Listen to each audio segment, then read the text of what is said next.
Hey everyone! In this video, I'll show you how to convert a Figma design into HTML and CSS.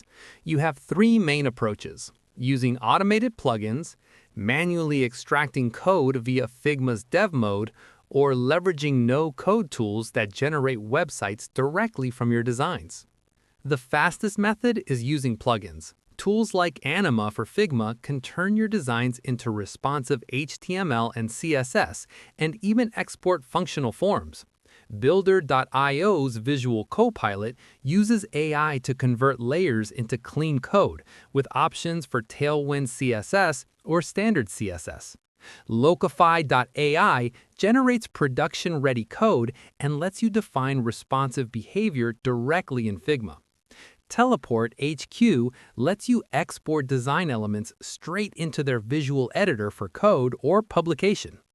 If you prefer full control, you can use Figma's native dev mode. Open your file and toggle dev mode at the top right.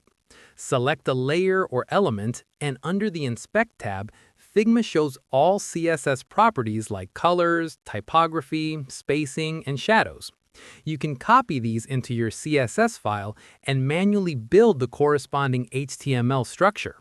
Finally, no-code tools let you transform Figma files into live websites. Framer allows you to copy layers directly into an interactive site without coding.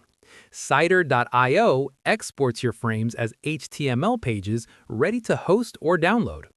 Pro tip: to get the cleanest code from automated tools, make sure all your containers use auto layout.